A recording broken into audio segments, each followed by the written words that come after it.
ఇతర భాషల్లో మీరు ఎందుకు విజృంభించలేదు?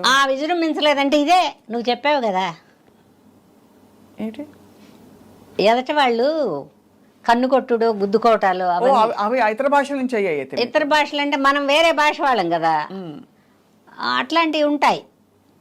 అలా వెళ్ళలేని వాళ్ళకి పెద్ద అవకాశాలు తక్కువ ఉంటాయి. ఇప్పుడు మన వాళ్ళు మంచి వాళ్ళు, నీకు 100% చెప్పనా, నువ్వు ఎటు నుంచి ఎటు తిరగేస్తున్నా మనమే జేబు కొట్టి పారేసుకుంటాను తప్పితే ఎదటాళ్ళ దగ్గర నుంచి తెచ్చుకోవడం తెలుగు వాళ్ళకి పెద్దగా తెలియదు.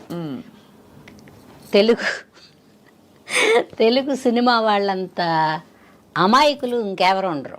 ఎందుకంటే వేరే భాషలు వాళ్ళకి కోట్లు సంచుల్లో వేసి ఇచ్చి వాళ్ళు తింటామన్నాయన్ని తినిపించి, వాళ్ళ ఊళ్ళో తింటారో సస్తారో అది వేరే విషయం, తినిపించి చక్కగా మెత్తగా ఉండే హోటల్ రూమ్స్ ఇచ్చి వాళ్ళని జీవితాలను ఎంజాయ్ చేసేలాగా చూసి విమానం ఎక్కించి పంపించి వీపి చూపిస్తారు మన వాళ్ళు. వాళ్ళది ఎందుకంటే మొహం పెద్ద అవసరం, తెలుగు రాదు కదా వాళ్ళకి. అవును అవును అవును. అప్పుడు కూడా లక్షలు ఇస్తారు. మన వాళ్ళు అంత మంచివాళ్ళు. వాళ్ళు అలా కాదు, వేరే ఏ లాంగ్వేజ్ వాళ్ళైనా ఇప్పుడు నన్నేం చేస్తారు కానీ ఫిట్టింగ్ ఏదో ఉంటుంది. మనంత మంచివాళ్ళు కాదు. మన వాళ్ళకే ఇచ్చుకోవాలి అనేది వాళ్ళకుంది, పక్క వాళ్ళకి పెడదాం అనేది మనకుంది. అది నేను చెప్పచ్చు. అవును, నిజమే. అది అసలు మనకంటే ఎదురింటి వాడే నచ్చుతాడు మన వాళ్ళకి, మన ఇంట్లో ఉన్నవాడు నచ్చడు. వాళ్ళకంటే ఒడ్డు పొడుగు ఉండి వాళ్ళకంటే అంతో ఎంతో చేయలేకపోయినా కూడా ఒడ్డు పొడుగు ఉంటే చాలా, వాళ్ళు మాత్రం అంతకంటే ఏం పీకుతున్నారు ఇక్కడికి వచ్చి, మనకు పీకేది ఏం లేదు తెలుగు ఇండస్ట్రీలో. అయినా కూడా వీళ్ళ దురద అలాంటిది, తామర. ఆ గోక్కోవడానికి తెచ్చుకుంటారు వాళ్ళని. అవునా? గోక్కోవడం అంటే వేరే విధంగా తప్పుగా అనుకోమాక, డబ్బులు పోగొట్టుకోవడం గోక్కోవడం అంటే. అర్థమైంది. సరే, అందుకని అట్లాంటి తామర ఉంది తెలుగు వాళ్ళకి. తామర ఉన్నవాడిని మనం ఏం చేస్తాం? ఏమి చేయలేం. అందుకని వేరే లాంగ్వేజ్ వాళ్ళు మనంత పిచ్చి వాళ్ళు కాదు అని చెప్పొచ్చా? అర్థమైంది, పిచ్చి వాళ్ళు కాదు.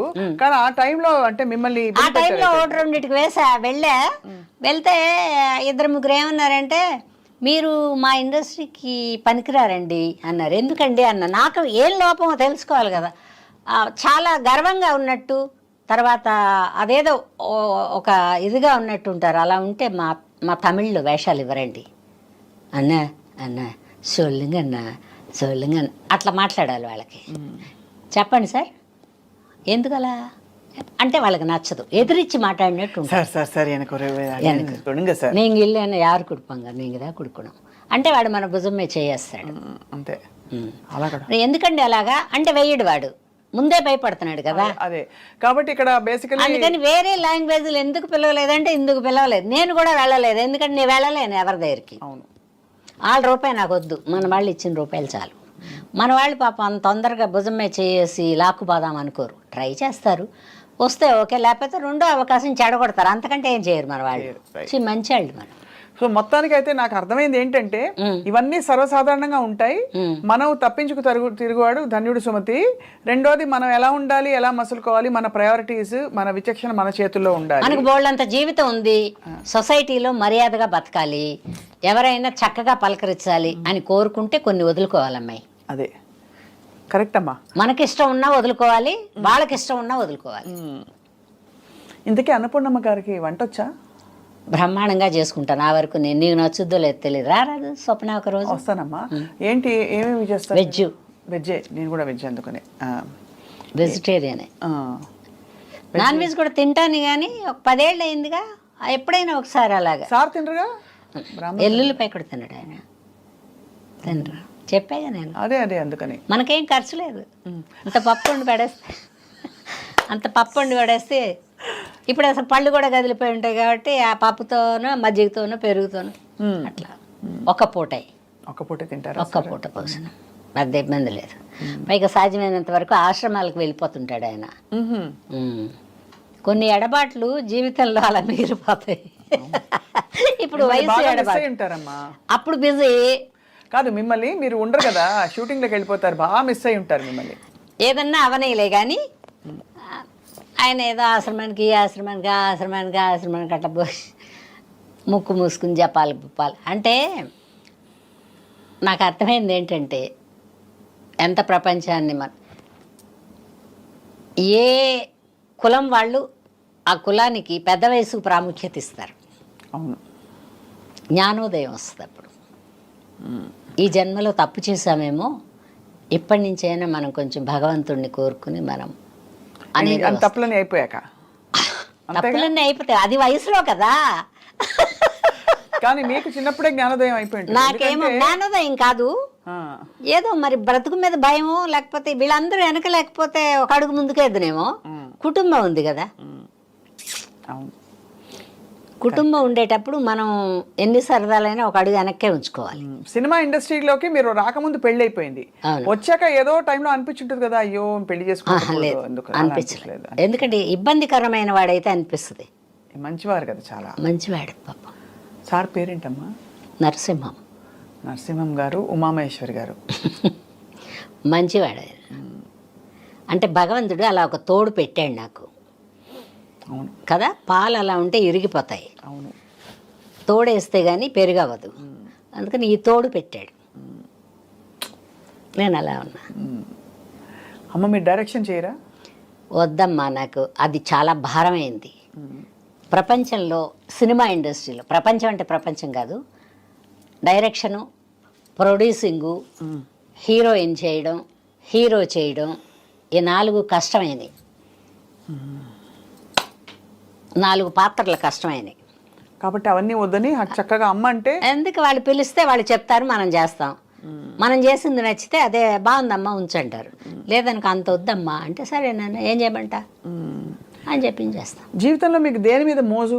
చీరలా, బట్టలా, బాగా రెడీ అవ్వాలనా, మనుషుల, మంచి ఫుడ్డా, నగలా, ఏమిటమ్మా? నాకు ఏది ఇష్టం అని ఎలా చెప్పను నేను. అంటే జనరల్గా మనకి స్వతహాగా అప్పుడు నన్ను అడిగారు అనుకోండి, నాకు నగలు పెద్ద అంత ఉండదు, బట్టలు పిచ్చి, బట్టలు కొనుక్కోవడం ఇష్టం. కొత్త బట్టలు, ఎన్ని కొత్త బట్టలు ఉన్నా ఇంకా కొత్త బట్టలు ఉంటే బాగుండు అనిపిస్తుంది కదా.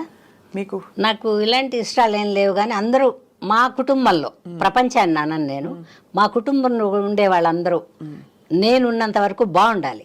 అబ్బా, అయితే మీరు పెద్ద కొడుకు మెంటాలిటీ మీది. నాకు అదే ఇష్టం. తర్వాత వాళ్ళు కొట్టుకుంటుంటారు, తిట్టుకుంటుంటారు, నా దగ్గర కంప్లైంట్ చేస్తారు. ఇప్పుడు మా అమ్మ లేదు కదా, నేను పెద్ద ఇంటికి పెద్ద ఏముందిలే, పెద్దరికి ఇచ్చారు వాళ్ళు, అది చెప్తారు. అలా ఎందుకే ₹1 పావలా కొట్టుకోవడం అంటే, పోతే పోయింది, అలా ఉండకూడదు, ఇలా ఉండాలి అని చెప్తా. నాకు అందరూ బాగుండాలిరా. అంటే నా తోటి ఆర్టిస్టులు కూడా నాతో పాటు ఓ మాట మంచి కలిపే వాళ్ళందరూ బాగుండాలని. ఎవరు మీకైతే బెస్ట్ ఫ్రెండ్స్? బెస్ట్ అంటే బెస్ట్ అని చెప్పను. ఆడవాళ్ళు ఉంటే చిన్న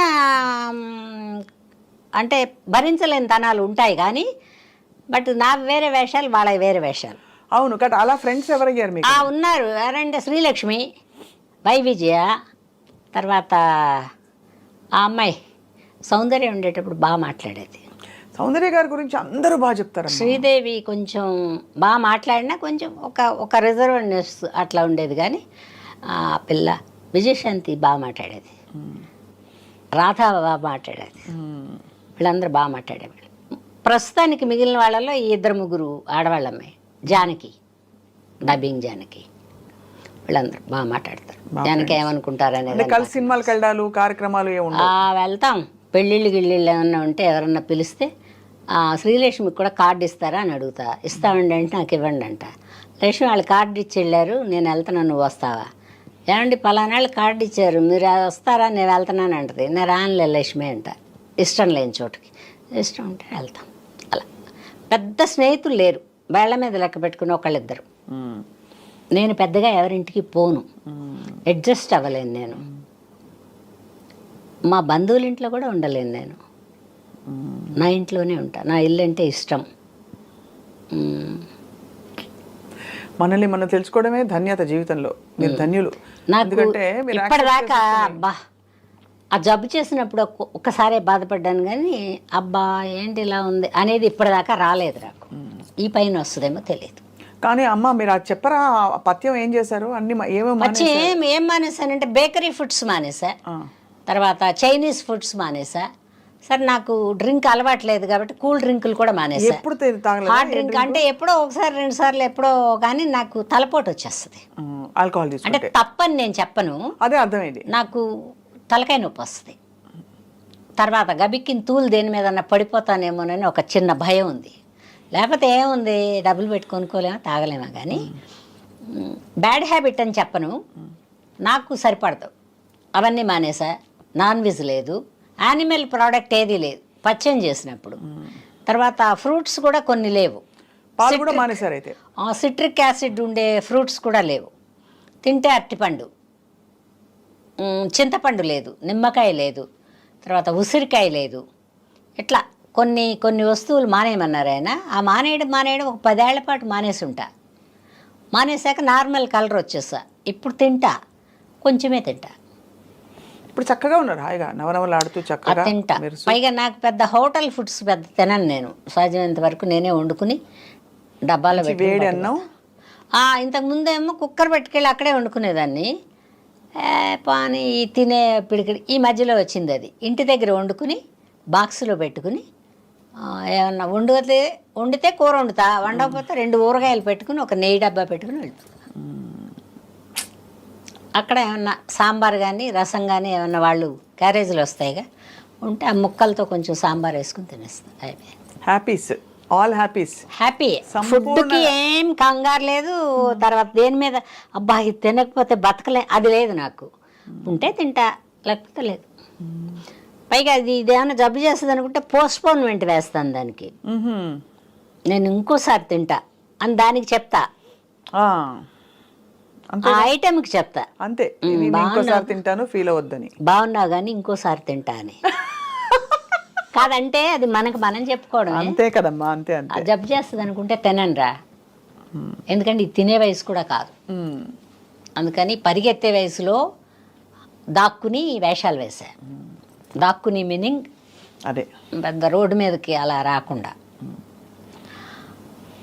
ఒక మిడిల్ వయసు వచ్చిన తర్వాత దాక్కోవాల్సిన అవసరం లేదు, కానీ వెళ్ళలేము. ఇంట్లో ఏవో ఒక బాధ్యతలు పనులు అట్లా ఉన్నాయి. మా అమ్మాయి వెళ్ళిపోయిన తర్వాత, మా అమ్మ కూడా వెళ్ళిపోయిన తర్వాత ఇప్పుడు అసలు పెద్దగా ఎక్కడికి వెళ్ళబుద్ధి కావట్లా. ఉంటే వర్క్, అది కూడా ఎందుకంటే అందరూ కనపడతారు, కొత్త కొత్త వాళ్ళు వస్తారు. వాళ్ళు ఎలా ఉన్నారు, మనం వచ్చిన రోజుల్లో మనం ఎలా ఉన్నాం, వీళ్ళు ఎలా, అట్లా కంపారిజన్.